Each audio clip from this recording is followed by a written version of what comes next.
नमस्कार। प्रस्तुत है गौरवंश शिवानी जी की लिखी एक मार्मिक कहानी। कहानी का शीर्षक है मेरा भाई। बेंगलुरु तब आज का बेंगलुरु नहीं था।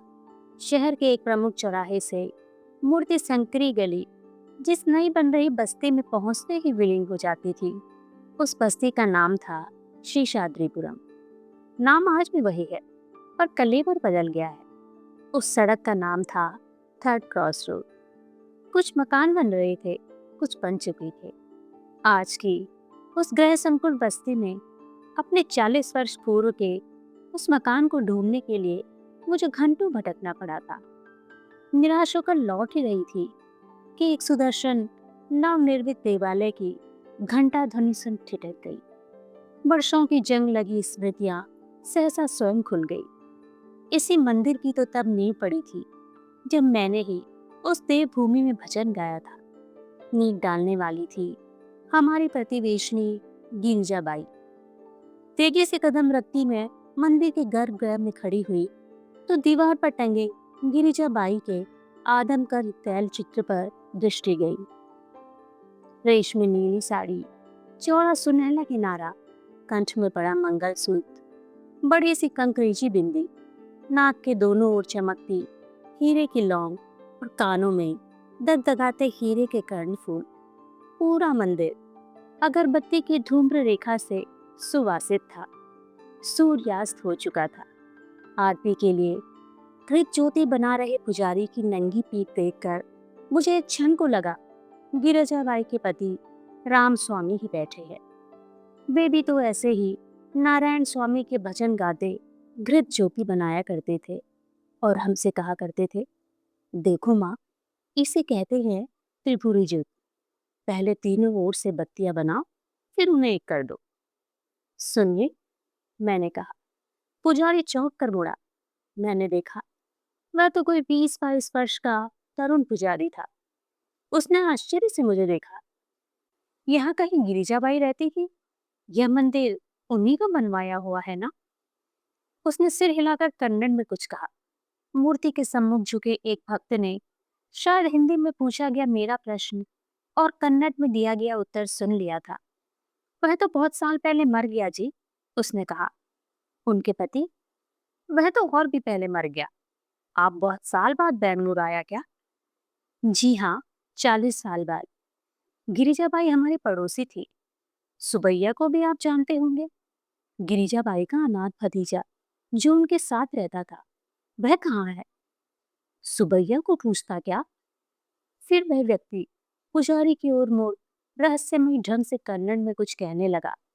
आप उसे नहीं जानते क्या? मैंने कुछ अधैर्य से पूछा। अम्मा, बेंगलुरु में सुबैया को कौन नहीं जानता? कितना मर्डर, रेप, बैंक रॉबरी किया उसने। कर्नाटक गवर्नमेंट 10,000 रुपये का इनाम बोला है उसको पकड़ाने को। रेप, मर्डर और बैंक रॉबरी, वो दुबली पतली टांगों और स्याही चेहरे वाला विकेटी छोकरा। और फिर मैं बिना कुछ पूछे चुपचाप बाहर निकल आई। एक बार फिर मैंने उन साथ साथ जुड़े 4 मकानों को देखा। नया नया पेंट, चमकते लाल छत, हरा पेंट किया जाफरीदार बरामदा और खिड़कियों के नए चमचमाते शीशे, जिन्हें हम प्रत्येक रविवार को अखबार की भीगी लुगदी रगड़ रगड़ कर साफ करते थे, जिससे उनकी शुभ्र पारदर्शिता भेद गोल कमरे में घरा हमारा रोज फूट का नया नया फर्नीचर राह चलते राहगीरों को भी क्षण भर ठिठकने को बाध्य कर दे। द्वार पर चढ़ी थी प्रिमरोज की बेल, जिसके नन्हे नन्हे पीले गुलाबों की सुगंध संध्या होते ही अगरबत्ती की अवसन्न धूम्र रेखा से पूरे परिवेश को सुवासित कर देती। वह बेल हमें सुबैया ने ही लाकर दी थी। कहता था वह सर मिर्जा इस्माइल के माली से बड़ी चिरौरी कर हमारे लिए मांग लाया है। आज हमारे उसी मकान की खिड़कियों में बदसूरत टीन ठुक चुके थे। प्रिमरोज की बेल न जाने किस अरण्य में विलीन हो चुकी थी। गेट टूटकर किसी बूढ़े जर्जर दांत सा नीचे लटक रहा था। काल की कुटिल गति, क्या मनुष्य और वनस्पति, पेड़ पौधे, इमारत, झोपड़ी किसी को नहीं छोड़ती। इसी परिवेश में मेरे कैशर्य की कितनी सुनहरी स्मृतियां दबी पड़ी थी। तब इस पंडित की मूर्तियां गिरिजाबाई के गृह में प्रतिष्ठित थी। लाल मुजैक फर्श, अगरबत्ती और बेले मोगरे की खुशबू के बीच स्थापित वेंकटेश के दिव्य मूर्ति के सम्मुख तब भी अखंड मृत ज्योति जलती थी। स्वयं गिरिजाबाई का तेजोमय व्यक्तित्व भी उस पूजन ग्रह से मेल खाता था। गिरिजाबाई और राम स्वामी निसंतान थे। कुछ वर्ष पूर्व एक गांव से अपने दूर के किसी रिश्तेदार के अनाथ पुत्र को लाए थे। गिरिजाबाई उसे ठूस ठूस कर खिलाती रहती, फिर भी उसके ठूठ सी देह पर रत्ती भर मांस परत नहीं चढ़ी थी। उसमें रंग था आग मूसी स्या। अंधेरे में कोई देख ले तो भूत भूत कह चिल्ला पड़े। उस पर एक आंख भैंगी थी, कभी लगता पुतली है ही नहीं। ललाट के बीचों बीच आंख के आकार का एक बड़ा सा घाव का निशान था। यही है मेरे सिर्फ सुबैया का तीसरा नेत्र। गुस्सा आने पर गिरिजाबाई कहती, इसी से तो अभागे की सब पढ़ी रटी विद्या बह जाती है, दिमाग में कुछ टिकता नहीं। सचमुच ही बेचारा लगातार 3 वर्षों से ही क्लास में अटका पड़ा था। अरे, तुम अच्छे अच्छे स्कूलों में पढ़ती हो, गिरिजाबाई कहती, छुट्टियों में घर आती हो तो इसे भी पढ़ा दिया करो, शायद तुम्हारी सोहबत ही इसे सुधार दे। दूसरे ही दिन से सुबह या सुबह होते ना होते अपनी कॉपी किताब ले हमसे पढ़ने आ गया। नंगे बदन, ऊंची बंदी धोती, ललाट पर भस्म का प्रगाढ़ प्रलेप, बंधी हुई शिखा और काले शाय चेहरे पर विद्युत से चमकती सफेद दंत पट्टियां।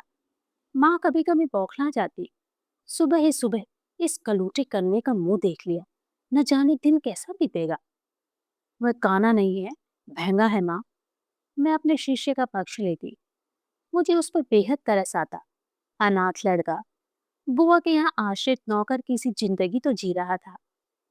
अरे सुभैया, पानी भरा, कमरा झाड़ा, पूजा के बर्तन साफ किए, चल जल्दी कॉफी बना ला। असंख्य आदेशों की गोली दागती बुआ जब कॉफी पीकर शांत होती तो वह हमसे पढ़ने भागा। मेरे दोनों भाई उसे छेड़ते रहते, क्यों रे बड़भुंजे, तुझे तो पसीना भी काला आता होगा, क्यों? अरे भूतनी के, कल बनियान पहन कर आना, तेरी नंगी काली पीठ आंखों में चुभती है। वह बेचारा हिंदी समझता ही कहा था। फिर धीरे धीरे वह हिंदी भी सीख गया। जितने दिन हम गर्मी की छुट्टियों में घर रहते, वह दिन रात हमारे यहाँ ही पड़ा रहता। क्यों रे सुबैया, तुझे हमारे यहाँ इतना अच्छा क्यों लगता है रे? एक दिन मैंने पूछ लिया।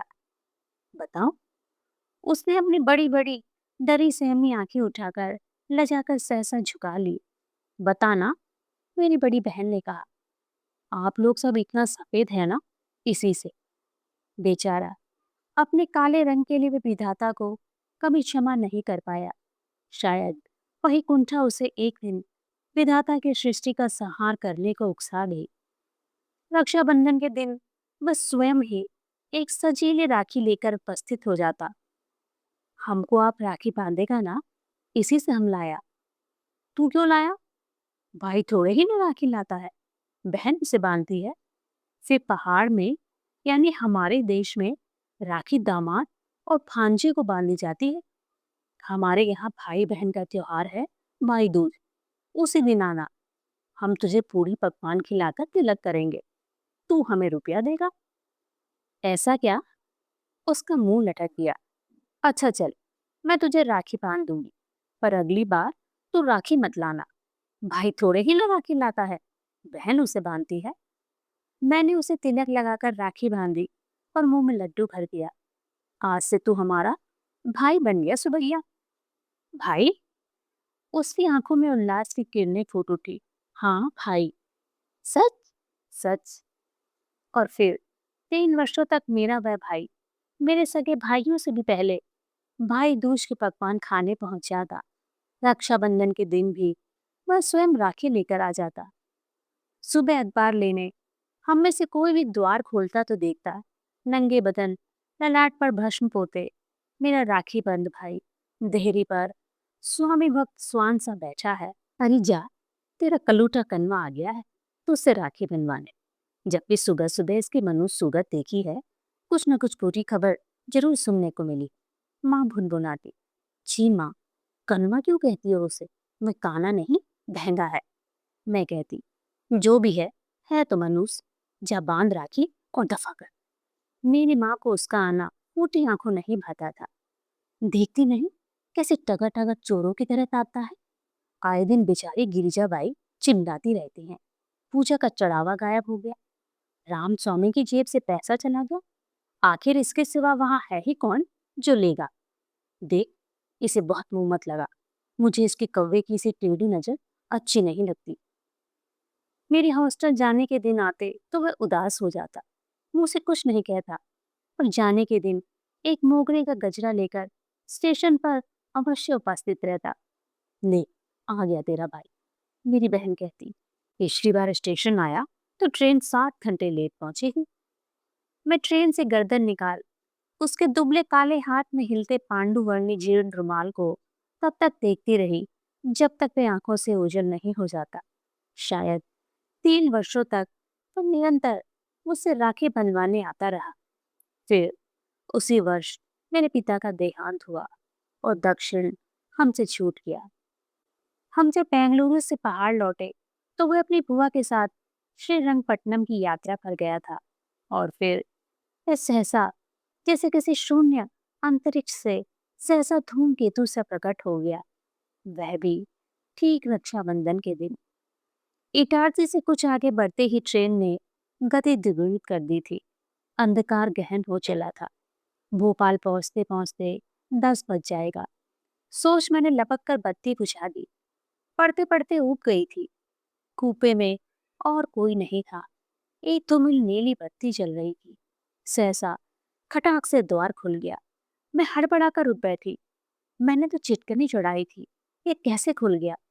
मैं बत्ती जलाती उससे पूर्व ही मैंने देखा, एक मुड़े तार को भीतर डाल सदै कौशल से चिटकनी खोलने वाला एक व्यक्ति मेरे सिराने खड़ा है। खाकी वर्दी, सिर पर धरे तिरछी बैरा कैप, उसने उसका पूरा चेहरा ढांप लिया था। खबरदार जो चिल्लाई, यहीं खत्म कर दूंगा।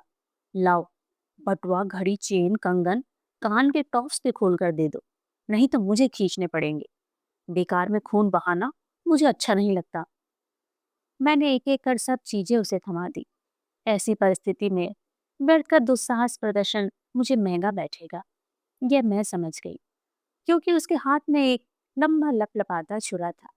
मेरी ओर बिना पीछ किए ही फिर उसने ऊपर के बर्थ पर धरा मेरा सूटकेस इस सहज भंगिमा से उठा लिया जैसे उसी का हो, और स्टेशन आने पर वह अपना ही सामान लिए उतर रहा हो। सुनो, मैंने न जाने कैसे साहस जुटाकर कहा, तुम सब ले जा सकते हो, पर सूटकेस में मेरा पासपोर्ट है। मुझे परसों रात की फ्लाइट से लंदन जाना है। तुम यह ले जाओगे तो मैं इतनी जल्दी दूसरा पासपोर्ट नहीं बना पाऊंगी। मैं सहसा अपनी रुलाई नहीं रोक पाई। बस बस, रोना नहीं। मुझे औरतों की रुलाई से बड़ी घबराहट होती है। लाओ चाबी, पासपोर्ट निकाल दूं। सूटकेस खोल। उसने ऊपर ही धरा पासपोर्ट निकाला। बिना खोले ही थमा जाता तो अच्छा था, पर न जाने क्या सोच उसने पासपोर्ट खोला। बड़ी देर तक देखता रहा। फिर सूटकेस खुला ही छोड़ उसने बत्ती जला दी। मैंने अब तक उसका चेहरा नहीं देखा था। बत्ती जली तो मैंने अचकचाकर उसे देखा और उसने मुझे। हम दोनों कितने ही बदल गए हों। राखी के क्षीण सूत्र ने शायद एक साथ हम दोनों को किसी फिल्मी फ्लैशबैक की तत्परता से एक साथ फिर शेषाद्रिपुरम की उस नई बस्ती में खड़ा कर दिया। सुभैया, तुम सुभैया हो ना? उसने टोपी उतारकर बर्थ पर शायद इसीलिए पटकी थी कि मैं उसका चेहरा ठीक से देख सकूं, उसे पहचान लूं। ललाट के बीचों बीच उसका तीसरा नेत्र उसके दुष्कीर्ति की भांति और फैल गया था। यही तो है मेरे सेठ सुबैया का तीसरा नेत्र। इसी से तो अब आगे की सारी पढ़ी पढ़ाई विद्या बहकर निकल जाती है। दिमाग में कुछ टिकता नहीं।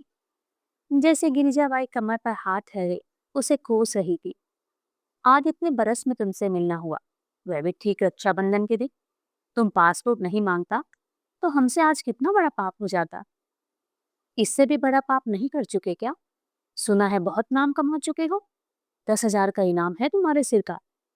मेरा स्वर शायद कुछ अधिक ही तीखा हो गया था। वह खिसिया गया। माँ कहाँ है? बड़े भाई कहाँ है? तुम्हारा हस्बैंड किधर है?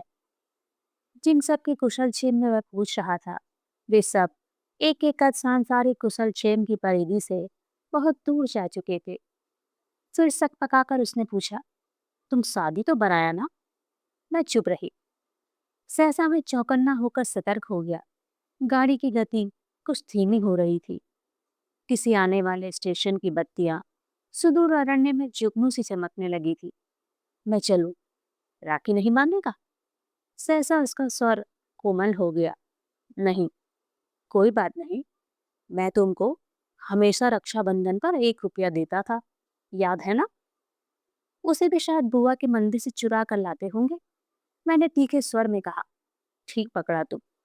उसने बेहयाई से हंसकर बटुआ खोला। लो, न जाने कितने नोट निकाल उसने मेरी ओर बढ़ा दिए। मैं तुम्हारा रुपया अब लेना तो दूर, छूना भी नहीं चाहती। ओह, हम समझ गया। कोई बात नहीं, तुम राखी नहीं बांधा, पर हमको लगता तुम राखी बांध दिया। और वह टोपी पहन तीर से निकल गया। मैं कुछ देर तक उठ ही नहीं पाई। जब बड़ी चेष्टा से खुला सूटकेस बंद करने उठी तो मेरे दोनों पैर कांप रहे थे। मैं लेकर चला जाता तो मूड की भांति पूरे 50,000 कैश लेकर जा रही थी। ट्रैवलर चेक बनाने का समय ही कहाँ मिला था। उस पर पासपोर्ट, कुल देवताओं की पोटली, 4 तोले के कंगन, घड़ी, हीरे की अंगूठी, कैसा बचाया वर्षों पूर्व बांधी गई राखी की डोर ने। पर तभी देखा, चलते चलते मेरा वह हतभागा भाई मुझे मार दे ही गया था। अपना वॉलेट वह मेरे सूटकेस में वैसे ही भर गया था। 100 पाउंडों की मोटी गड्डी, डॉलर, दिनार और फ्रैंक से भरा बटुआ। का खाई अजदहे के पेट सा फूला था। न जाने किस विदेशी यात्री की जेब से वह उसे उड़ा लाया था। खालिश इंग्लिश लेदर के बटुए पर लिखा था, मेड इन ग्रेट ब्रिटेन। किंतु उसमें न नाम धाम है, न अता पता। अब कहाँ ढूंढे इसके स्वामी को और किसी लौटाए?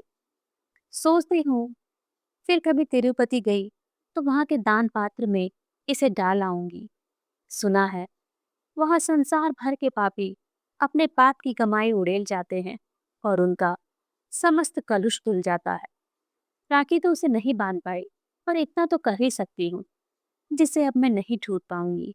मेरे उस राखीबंद भाई को शायद दयालु वेंकटेश्वर स्वयं एक दिन मुश्के बांध अपने दरबार में बुला भेजे और वह अभागा उनके चरणों में गिर पड़े।